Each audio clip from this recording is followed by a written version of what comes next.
Where am I? Is this the downstairs neighbor's void? It's such a weird color. They've been doing construction work at my apartment complex recently, so people have been falling through holes to each other's homes. I wonder who will remain in 10 years' time.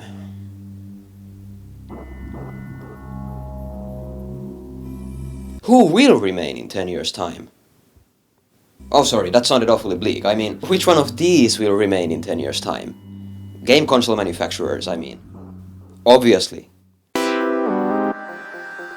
Good morning, everyone, everywhere. And sorry for scaring you like that. I wasn't trying to insinuate that we as a species are facing existential disaster or something. Not at all. When you were young, were you one of those kids that felt a fanatical urge to defend your personal game console? Whether you had one from Nintendo, PlayStation, Xbox, or God forbid, Sega, the hot button issue of the console wars were a big enough playground debate for multiple decades that you were likely subject to it either voluntarily or fully out of your will. I can personally attest to the fact that I was, and still am, a diehard supporter of Nintendo. Even though I always sheepishly went to play all the real games that this shitbox could never process on my friends' PlayStations. So, the console wars, what were they? Why did they exist? And why am I talking about them in past tense like this? Well, not to worry, all will become clear in due time. You might already be thinking about the more obvious reasons. Not all of us play on console after all. Even I sometimes don't. You only need a very cursory interest in gaming to know that traditional consoles have seen a bit of a decline in recent years. The PS5 has disappointed sales expectations, Nintendo has pretty much dropped out of the race on their own terms, and Xbox... oh god. So the cards haven't all been dealt equally. To truly understand why, we must go back to the beginning. No, not that far away. That's better. It's easy to forget, or not really think about it nowadays, but video games are still ultimately a pretty new industry. Most of you watching right now probably have parents that have lived at least a portion of their lifetime during a period where video games functionally didn't exist. And if they did, their first major exposure to them was through arcade games in malls, or Atari and its few competitors at home. To be clear, this video, or this chapter of this video, isn't exactly about the history of video games as a medium. There are tons of great essays and documentaries on what the first video game or gaming device was, but this is not what we're focusing on today. We want to know about home consoles, and specifically about the first ones that competed against each other. No weird one-off prototypes, arcade machines, or even handhelds. We'll have to begin with the first recorded instance of significant competition between different companies' video game hardware. The first generation of consoles, and work our way upwards to the modern era, focusing our efforts on what worked and failed in the past, so we can properly see what probably will, or at least should, be done in the future. Oh, wait just a sec, I think I have to change into something more formal.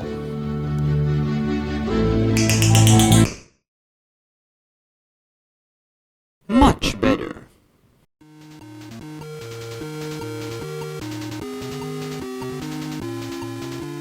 The first few generations of game consoles were marked by experimentation and specialization in very specific types of games. At this point, the console wars and cross-console competition in general were barely a thing yet. Different platforms had little to no overlap in compatible games or sales regions, as they mostly played just a few built-in games that literally, physically, could not compete with each other.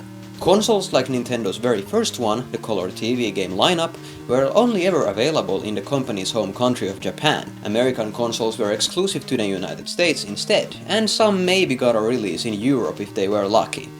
Or unlucky, depending on your point of view. This generation's winner is a bit tricky to place. On one hand, Nintendo's different iterations of the Color TV game console sold way better than all the others combined. It also stayed on the markets for longer before getting discontinued, which allowed people to buy more of them, and vice versa. But at the same time, as I just said, they didn't really compete for the same populations. This specialization and region-locked release strategy is why I'd say that there were no legitimate console wars yet at this point in time, even if there technically were a few different consoles being sold in the US simultaneously. The second generation, however, was a little bit different. This is when swappable game cartridges were properly introduced, which instantly changed the entire playing field. Pun not intended, put the gun down. Now consoles could actually play all kinds of different games, instead of just making you hallucinate events happening on screen. And more importantly, allowed manufacturers to nab exclusivity deals for their consoles, marking one of the early examples of tangible actions these companies took to one-up each other in the race to make the best-selling game console. Only Atari makes the world's most popular home video games. The only Space Invaders. The only Asteroids. The only Pac-Man. The only Missile Command. And soon, the only Defender. And the only way you can play any of them is on a home video system made by Atari. Arcade games like Space Invaders and Asteroids, or even the original release of Donkey Kong, were prime targets for these companies as titles that could be snatched up for their respective platforms to drive sales. As they couldn't compete much with tangible differences between their pieces of hardware, the software became the deciding factor. This probably already sounds familiar to you, and if it does, congrats! Don't spoil it for the other kids in class yet, though. However, despite the attempts at software competition, the winner wasn't really unclear at all. The Atari 2600 easily sold more than the entire rest of this generation did multiple times over, which was great for them, but not so much for the consumer. Holding such a stranglehold on home console game publishing only meant that the already looming video game crash of 1983 would come crashing down ever so harder when only one company controlled virtually every console in circulation. That crash is a genuinely fascinating piece of video game history, by the way, but is somewhat outside the scope of this video, so please leave a comment if you'd like to see a deeper analysis of it and its surrounding events, as we push forward to the aftermath that had its way paved by that very same video game crash, that being the rise of Nintendo. What's it like to play the Nintendo Entertainment System?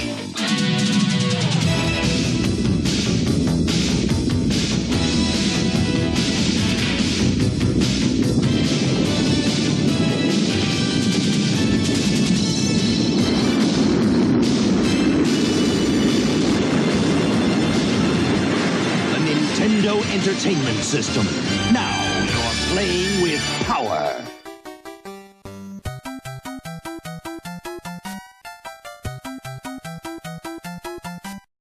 For this section, I won't keep you in suspense.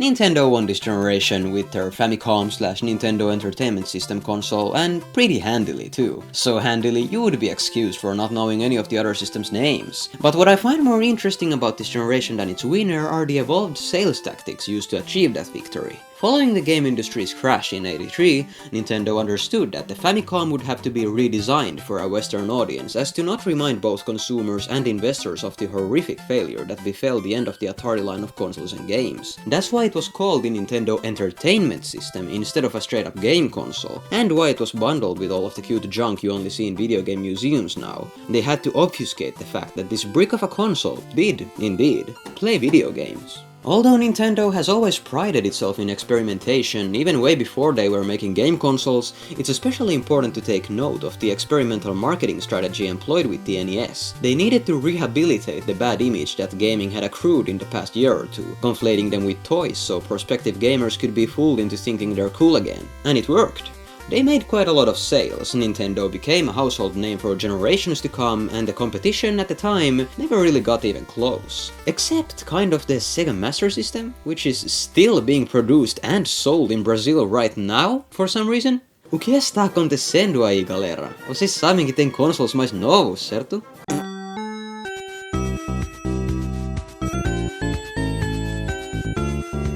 By the 90s, with the advent of the fourth generation, Nintendo had gotten complacent with the monopoly the NES had constructed around itself. As an early spokesperson for Nintendo, Howard Phillips, said about Nintendo's competition, all the other companies were always trying, but they had maybe one game or one thing going on, whereas Nintendo just had everything. This is one of the big early examples of Nintendo becoming synonymous with gaming. They weren't just the most famous player in the industry, they effectively were the industry. To take down such a giant in the game console space, Sega would need to come up with something bold.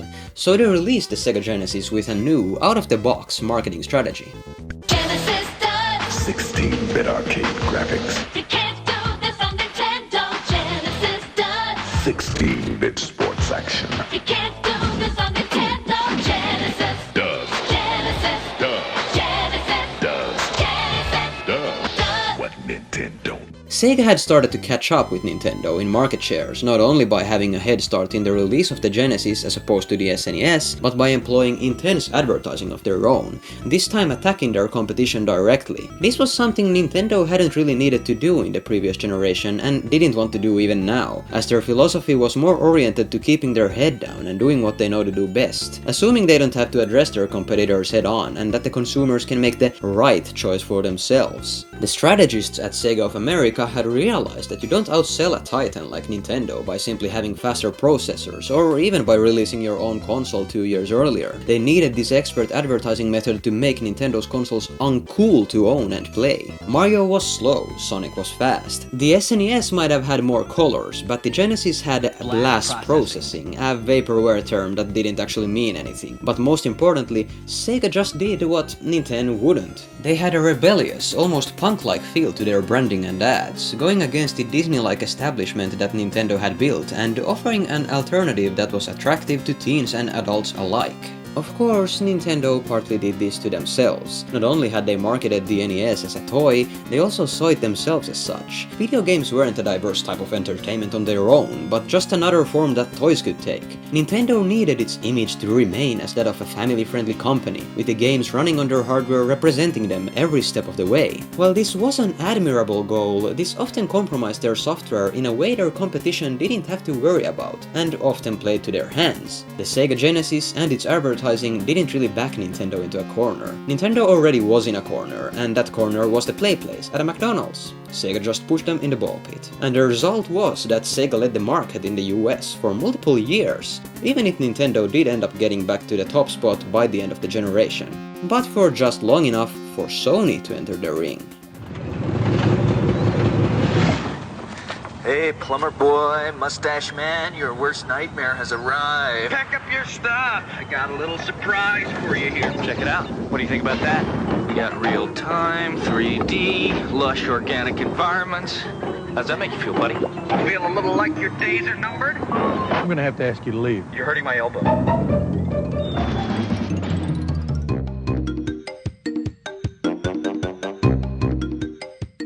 Fascinatingly, although nowadays we see Nintendo as being the graphically compromised option out of the big three, there was a time where their gimmick was actually having increased power compared to their home console counterparts, as opposed to more recent generations where they've experimented with stuff like motion controls, gamepads and portability. The transition from the 4th to 5th generation specifically was a huge graphical arms race, as companies touted their 32 or even 64-bit console specs in seemingly every single ad. But let's first focus on the three-way between PlayStation, Sega Saturn and Nintendo 64, or if we're being honest with ourselves, just the PS1 and the N64. The Saturn was a major fumble for Sega, and a sign of things to come for their future as a hardware developer. Its fate was perhaps most clearly evident in the very first E3 event ever held in 1995, where it got an instant rushed launch without warning while being $100 more expensive than the PS1. A poorly planned launch with an unappealing price tag meant it quickly fell out of favor with consumers, especially with how public the whole ordeal had been. My Ohio and cousin Scott Wozniak has a great comprehensive series on old E3s, but we're operating on a need-to-know basis here, so I'll give a rundown to those watching this video too young to remember E3.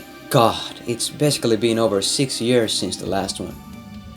Damn! E3, short for Electronic Entertainment Expo, was pretty much the game industry's biggest event of the year for the over 2 decades it was held. Not only was it huge for game reveals, but even new consoles were usually either revealed or at least shown off in a major way during their runtime. It instantly became a very publicly broadcasted microchip measuring contest for each company hawking their brand new hardware, and could literally define a console's public identity for an entire generation, if not longer. The PS1 clearly left E3 a winner, and could build from that impressive showing to market itself to developers. Saturn got kicked to the curb almost overnight, and Nintendo was showing off the Virtual Boy. But once the fifth console war truly kicked off with the N64's release that following year, the PS1 persisted. The previous generation had already shown Nintendo could be vulnerable to newcomers, no matter how dominant a position they saw themselves in, which was proven again as they had not realized the potential behind a key innovation: cheaper, more spacious CD-ROM technology. Optical discs could store much more information on them than traditional cartridges could, and were way easier to produce, meaning Nintendo lost even more third-party support, becoming increasingly reliant on their own output and dwindling group of loyal partners like Rare. Nintendo had hoped their focus on native 4-player support and overall focus on multiplayer and party experiences could shift the market to their favor, but it wasn't nearly enough. But how did Nintendo miss this development of storage types that games were shipped on? Well, they had once again demonstrated their ridiculously stubborn attitude about protecting their own IP, something modern fans are all too familiar with. Nintendo feared disc-based games would be easier to pirate, and didn't want their games distribution getting out of their own control. This was understandable, but this decision, alongside Sony learning from and continuing Sega's efforts in making Nintendo appear outdated and childish, resulted in the PS1 winning this generation. Oh, I forgot to mention the Atari Jaguar, didn't I? Well, you forgot to think about it, so I don't feel like I'm the guilty party here. What was I even supposed to analyze about it? That its configurable number pad predicted modern additional back buttons? Wait, maybe that's actually a good point.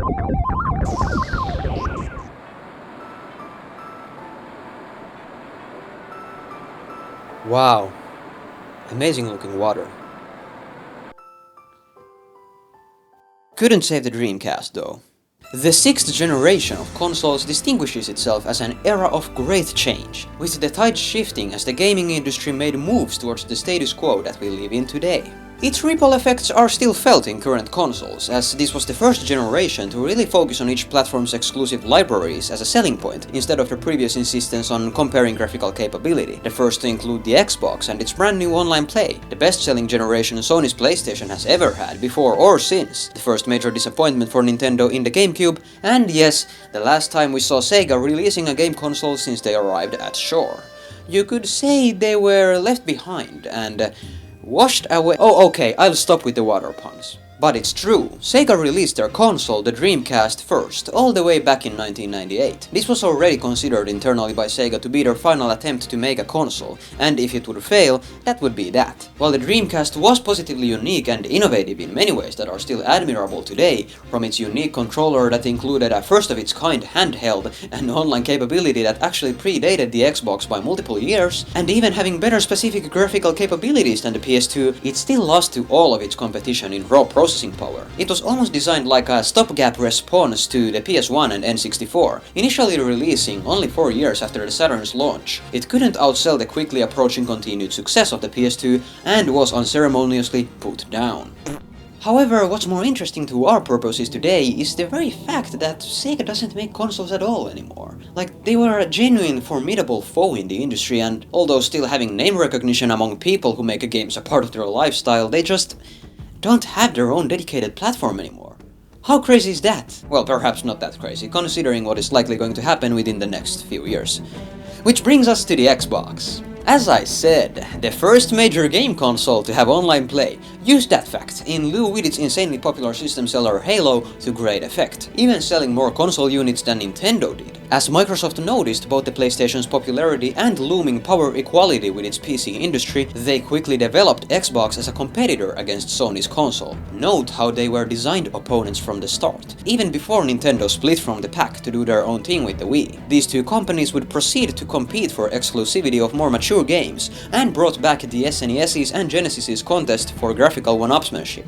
But with the benefit of hindsight, the PS2 was clearly the winner from the start. Being the only console of its generation to have backwards compatibility, the existing library and the install base of the PS1 put its full force on keeping the more powerful PS2 relevant, while it accrued its own now legendary collection of exclusive games. It also didn't really have a single marketing-related issue like Sega's spotty track record, Microsoft's untested Xbox, or Nintendo's overly childish reputation. Yet ironically enough, despite all that, the PlayStation 2 might have actually sold as much as it did due to something that had nothing to do with games. Sony PlayStation is part of a larger media hardware producing conglomerate, so they have a vested interest in making all of their products as multifunctional as possible, even if that meant selling the product at a loss in manufacturing costs. You see, Sony realized that software was the main driver for actual profit made from game consoles. If they could just somehow get their gaming machines into consumers' living rooms, they could sell them games too. So they followed up the PS1's CD playing capabilities, an already great selling point at the time for that console as well, and made the PS2 into the single most affordable quality DVD player of its time. Now, please understand, I'm not trying to imply the PS2's success can only or even mainly be credited to this feature. It had an incredibly strong library of exclusive games, and as mentioned, didn't have any major public controversies or hardware issues unlike many of its competitors. So in all likelihood, it would have still ended up selling the most units if it didn't have this DVD playback feature. But at the same time, you do realize a big part of this user base didn't buy it for the games, right? They might have ended up buying some, but you have to consider that the average DVD player at the time was $400, maybe even $500. The PS2 only cost $300 and ran Sly Cooper 2: Band of Thieves. What more could you want? In essence, this generation showed that while good games do sell consoles, taking notice of consumers' contemporary needs can also greatly supercharge the adoption of your platform, meaning that making the game console a more general hub for all things media was an avenue worth considering in the generations to come.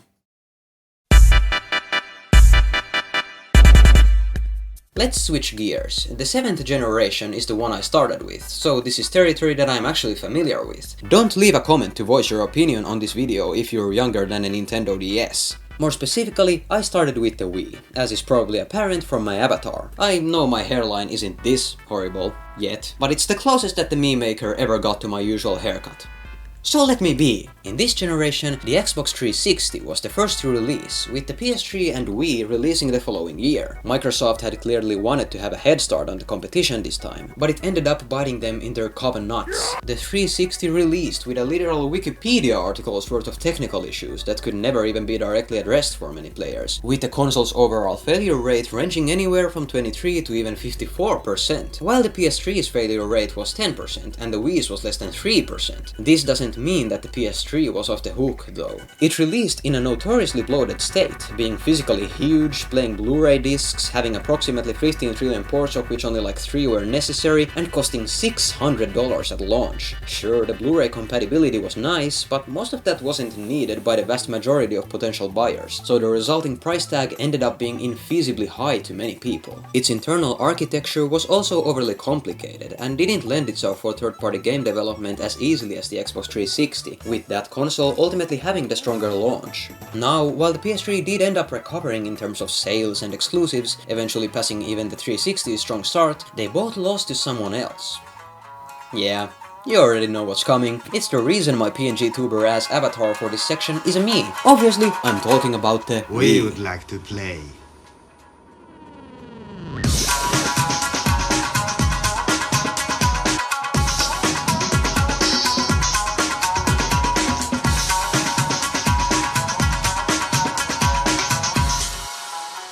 Starting from the previous generation and really coming into focus in this one, consoles like the Xbox 360 and PS3 had gotten on an increasingly equal footing in graphical capability. Nintendo, however, didn't follow this trend. By this point, they'd had enough of this constant horse race and had come up with a different strategy. A blue ocean strategy. No wait, that's really what it's called. I'm not doing another pun here. Blue ocean strategy refers to the idea of designing and releasing your product for a market that has little to no competition. The Wii's codename wasn't Revolution for nothing, as Nintendo wanted to revolutionize the way you interact with a game and the reason you buy a console to begin with. They realized earlier than all others where the console wars were heading. You can only make the same thing but a little bit better for so long. Microsoft had seen the PS2 as a potential competitor for PCs, and designed their own specialized restricted PC to combat this threat. But game consoles were never personal computers, and never will be, no matter how much you try and make them a generalized single source of entertainment. The Wii won, obviously, but was it really competing in the same race to begin with? It sold more units than either the 360 or the PS3, and some definitely saw it as a close decision between the three, meaning they only bought one of them or none at all. But were they really fighting to capture the same audience? Mostly, no, not really. and that's why Nintendo won. Instead of trying to shake off their family-friendly image, they leaned into it, and created one of the best-selling consoles of all time, with one of the most high-quality and memorable game lineups of all time. Couple this with its ability to play the GameCube's equally legendary catalog of games, and it's no surprise that I had deduced the Wii to be the single greatest console all the way back in 2018. Yes, I look like a baby. Increasingly, today and even in 2006, sequels need and needed to be bigger and better than their predecessors, and I mean that in both console performance and in the games themselves. From PS3 to 4 and even 5, realistic graphics were, and still consistently are, fawned over like they are the be-all end-all of game quality. You see stupid online discourse and comparisons between games counting the hairs on each character's head, and developers spending 8 years to make a horse's ball shrink and grow realistically to reflect temperature changes, when that really isn't what usually defines a new game. But these cleanly countable statistical upgrades are huge for investors and tryhard gamers, groups that seem to be the main focus of our Xbox and PlayStation consoles today. As we've approached the modern era, you may have noticed that the background gameplay I've used has started to slowly morph together as we start reaching our perceivable maximum of graphical output. There has been a lot of talk in recent years about the apparent plateau of technology more generally, as sectors like battery capacity and TV resolution have started hitting ceilings past which it is either infeasible, overly expensive, or even impossible to upgrade without a new major breakthrough. Not only have games followed this trend, but consoles like the Series X and PS5 do virtually the exact same things, both graphically and in their game libraries. Game exclusivity between these two platforms is becoming sparser by the day, so there has ended up being almost zero reason to argue about which platform's library is better, which was the main driver between past console or playground debates. Do I miss those arguments? Not exactly, and I'm not trying to make the case to bring them back, but more so pointing out that the typical reasons we would argue in the first place are disappearing. That's why there are no real console wars at this point. I believe they ended with the 8th generation, with the failure of the Xbox One and Wii U. A war suggests an irreconcilable difference between two groups, but increasingly, there are none. There is no reason to get one of these consoles over the other. Except with Nintendo.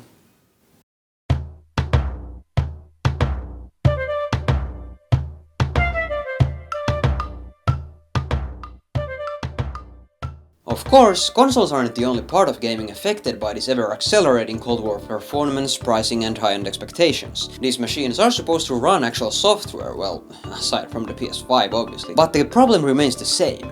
How will future game development and game developers adjust, knowing what is expected of them? Can they keep up with growing demands from the industry and even the player base? Unfortunately, I do not have the answers to those questions. I am not a game developer, despite making some decent pixel art for a few jam titles.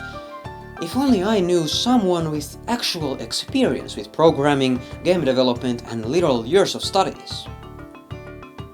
Oh, wait.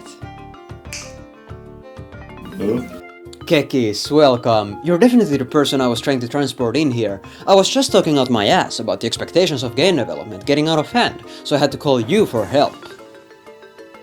Where am I? Don't worry about it. Just tell us about how you think the environment came to be. Oh, sure. Of course. It feels intuitive to say that games should have more cartoony art styles which can truly stand the test of time and whatever else the Nintendo fans are saying, but that's not necessarily true, especially in AAA when you are making games of this scale. Realism is actually the easiest and often only art style that's possible. Thousands upon thousands of realistic textures and models are already out there ready to be put into your game with relatively little effort. Of course, stylized assets exist as well, but you can't really use those without your game's art style being at constant odds with itself. So the more a game deviates from this standard, the more time will have to go into creating fully in-house assets for it, which might be impossible if you're making a world the size of a real-life city. Another thing is that when you release a game, it has to look better than the last one. And of course, the most apparent way realistic can look truly next generation is by being more realistic. Of course, all that extra realism needs extra processing power, so the game doesn't turn into a slideshow, and if you're not careful you get games dependent on upscaling to run at all, and even then not very well. And once again, you can't really make massive games without doing realism, so unless computers get real fast or unless people stop wanting bigger games, then this will probably keep haunting games for a while. Thank you, Kekis. That explanation was... Oh, I wasn't done yet. Now, this next part is going to be about how our fishing combat game, Tacklebox, is going to revolutionize the... Okay, alright, I think we've heard enough. Moving on.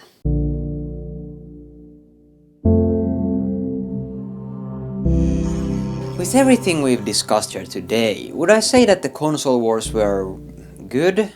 As a piece of history steering each platform to the point at which they are now, sure. They have somewhat found their own niches, with Nintendo continuing to focus on family-friendly games and local multiplayer, Sony and Microsoft competing with their more mature titles, Sega becoming a capable publisher, and every other ex-manufacturer falling to the wayside for lacking in innovation. But do I think the console wars are good for the industry today? Well... what do you think?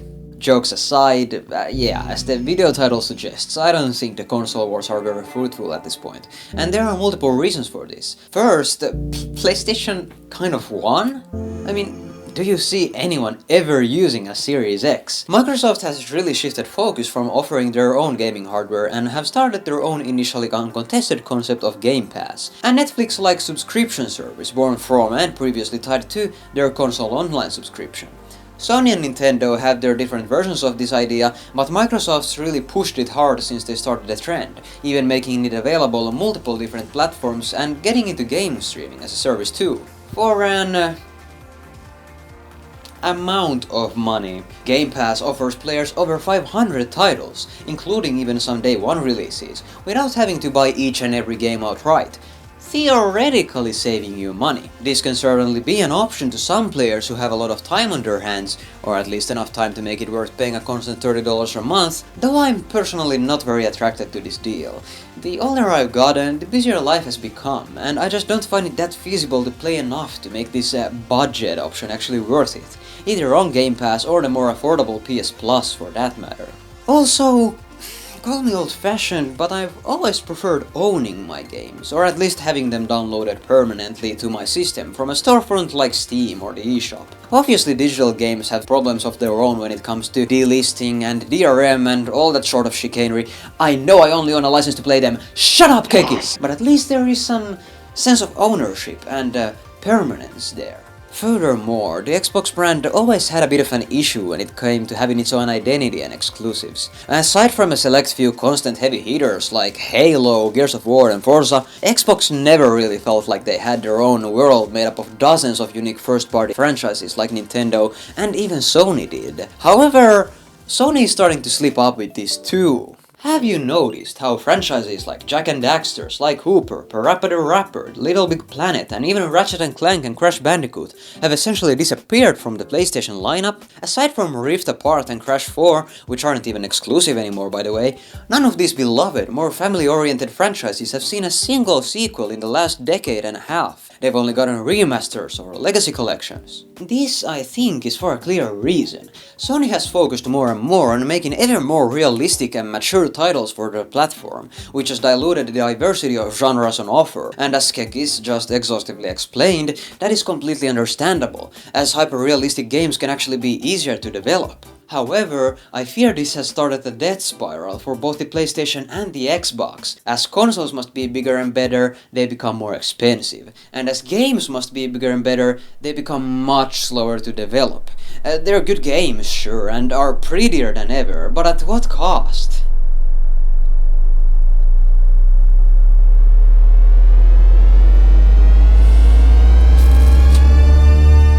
It's true, I couldn't believe it at first, but the PS5 doesn't have any games. Even worse, it literally can't run games. Just look at mine. I press the power button and it just starts running like a fan.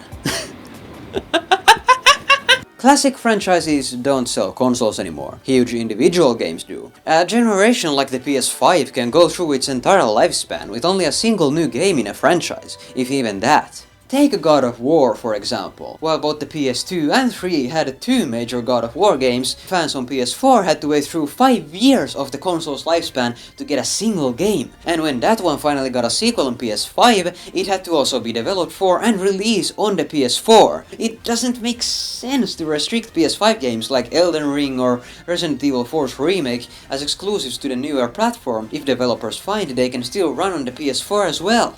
Adding to this issue, the negative image of family-friendly games that Sega started to foster in the 90s and Sony continued perpetuating slowly scared both them and Microsoft away from having more variety in their first-party offerings. Not only could they capture a larger audience, these titles would also be less risky and cheaper to produce alongside their bigger tentpole games. While they have experimented a little with stuff like Astrobot and Super Lucky's Tale, it might be too late. Nintendo and their Switch 1 and 2 ecosystem have become the de facto platform for family-friendly games, party games, and any games played in local multiplayer for that matter. Why would you get little Jeremy the console that retails for as much as $500 or even $650 when you can get him and Susie, Fritz and Cassidy all playing Smash Bros or Ultimate Chicken Horse on the same console, for less money and more value? Sure, maybe Jeremy can't play Marvel Rivals on it, but by the time he's older and would be interested in that,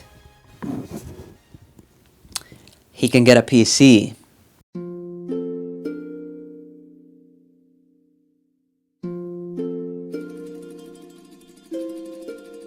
What's in store for the future of console gaming? I think the last 40 years of home console history have proven that they'll always have a place in our living rooms, in one form or another. But as I just implied, very subtly might I add, not all of them will remain. I honestly think there is very little reason for any current console aside from the Switch to keep going by now. Let's break down why. I think the Xbox hardware brand is going to go the way of the Dreamcast. The console part of Xbox's business just has nothing going for itself at this point, as previously exclusive games have become so widely available that I wouldn't be surprised if you'd be able to play Halo Infinite on the back of your cereal box in a year or two. Microsoft's recent spree of acquisitions and emphasis on Game Pass suggests they notice themselves, and there are serious doubts of an Xbox 5 ever releasing. Even if it does, I predict it will fail, and Microsoft will retreat to a Sega-like position of publishing games on all platforms. They're essentially already doing a version of that right now. As of recording this video, and it's weird how I don't see that many people talking about this, but the PlayStation is hanging on by a thread. Not gone and definitely still making a lot of money, but the PS5 is in its twilight years, and I highly doubt a 6th console would sell well. The PS4's lasting success, while great for consumers, cannibalized the PS5's potential, and the PS5, as discussed, doesn't really have anything that mind-blowing going for itself you can't find somewhere else. Sony's always had an issue with selling consoles themselves at a profit, and that would definitely not change with a potential next-gen system. If anything, that problem would only get worse unless they made the console astronomically expensive. Do you really think an even bigger, even more expensive, and even more graphically capable PlayStation 6 would even work? Seriously? You may have noticed I've somewhat sidelined Nintendo for a bit in the back half of this video, but that is for many a good reason. They are really the most relevant for this final chapter, both in my video and for this console generation. I already talked about them for half an hour in their own dedicated video about how bad their online is, and I honestly just didn't want to come across like a shill by mentioning and shoehorning Nintendo into every point I make. I already do that enough with Metroid. But now you're in too deep, and I can say what I really want. Remember how I pointed out that the Wii technically won the 7th generation's console war even though they weren't really even competing with the 360 and PS3? Yeah, I would call that mass adoption of Nintendo's hardware and brand the bar for actual victory. The PS5 and Series X may have been direct competitors to each other, but their hardware lines are not surviving another decade. Not with this trajectory anyway. The Switch has already passed both of those consoles and their predecessors in sales, and will have almost certainly sold better than their successors ever could as well. Nintendo realized, earlier than the other two, that consoles must be unique experiences. They should offer you something you can't find anywhere else. Otherwise they might as well just be computers with restricted operating systems. And let's be honest, that's what the Series X and arguably even the PS5 are now. Overpriced, pseudo-PC... dead weight. The only thing they're really good for now are for technically incompetent schmucks like me who don't want to invest the time or money to build a super complicated gaming PC and just want to chill in their living room and play the latest games as smoothly as possible. And that's fine! But is that really I'm ready to pay over $500 for no unique features? Fine? I'm not quite sure about that. Although I've left the separate handheld console wars out of the scope of this video, mainly because of how dominant Nintendo pretty much always was and how handhelds have less relevancy to the point I'm making about the industry's current course, I feel it's important to make a little addendum here. That fact that Nintendo did always know what was best to do with the handheld market placed them in a very good position with the Switch. And more generally, Nintendo has always been great with the casual market that Sony and Microsoft have often missed the mark on. That's what has allowed them the financial security to take risks on silly experiments and finding their own footing, all the way up to the point where we are now with the Switch ecosystem comfortably steamrolling the other two companies in sales. Excluding myself, technical know-how is also increasing among the gamer population by every generation, and games are no longer unique to Xbox or PlayStation. You can just get them off Steam. In other words, new consoles are really sold through sheer novelty and uniqueness, something that a PC can't replicate. The Switch is such an example, as you genuinely cannot get this kind of experience on any other platform. Consistent and diverse exclusive games, optional controller gimmicks and local multiplayer experiences that are impossible to find anywhere else, and portability that even the tiniest of gaming laptops can't quite compete with.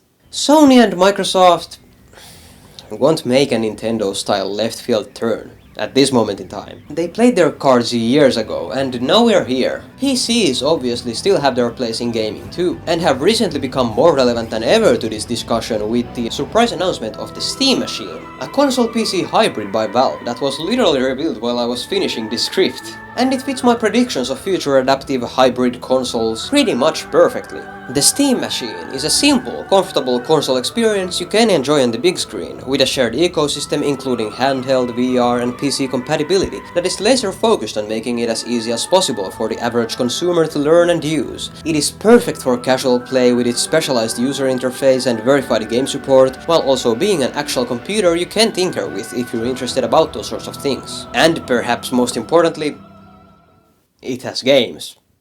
Like, all of them. Every single one on Steam. It's a PC, but it's also a console, and it inherits the benefits of both platforms. However, it still doesn't have the portability, game exclusivity or party gaming potential of the Nintendo Switch. So not only are they serving different markets, they can thrive within them. The only real question at this point is the price. Early estimates have troublingly placed its price, and I quote, closer to the PC range than the console range, which would not bode well for its customer base. Then again, you could argue that next generation consoles would be ridiculously expensive anyway, so that could help make the Steam Machine more competitive. There's also the very real worry that a new console brand will simply not catch on with consumers anymore, no matter how approachable Valve tries to make it. They already tried releasing a console once after all, and no one even remembers that attempt. But I don't know, this feels different, more thought out. Aside from a sufficiently affordable price, the only thing really missing for the Steam Machine to truly stand out is a killer app. An exclusive, at least for a limited time. Half-Life 3 is the obvious candidate, but really any high-profile Steam exclusive could kickstart a new lineup of consoles for the modern era. We are at a crossroads. PlayStation is at the edge of a cliff. The Xbox has already fallen halfway down the ravine, while Nintendo and PC, specifically Steam, could be at the forefront of a new age. Video games are a form of artistic expression. They really are. I don't want to get too corny here, but they really are. And as art tends to do, games have often equally transcended the mediums they are played on. We've seen that with hardware developers coming and going, becoming publishers, and many console makers fading away altogether to focus on platforms that can sustain any and all of their games at once. But I think something important is lost if we let consoles die out altogether. Specialized platforms like the Switch, the Wii, and yes, even the Wii U, have brought us experiences that are impossible to re-experience properly on a computer. All kinds of peripherals, from things like the Kinect all the way to the PS5 DualSense controller, have their place in our history, and have made some games a possibility that never could have succeeded by just releasing them on Steam. And not to get too emotional, but There's something about swinging an actual Wii remote to slice your friends, or developing eye disorders to play 3D Tetris on Virtual Boy that will just never feel the same through emulation. I know that the last part sounded like a joke, but I'm serious. You need that tactile feeling, that ease of access to all of your friend group's favorite games. PC gaming is great and truly is part of the future for whatever remains of the consoles that we are still playing today. But I hope we don't lose that spark, that fun little box in our living room can create. Now, if you'll excuse me, I have to somehow find a way out of my neighbor's apartment. This way, I think. Oh, no, it's in here.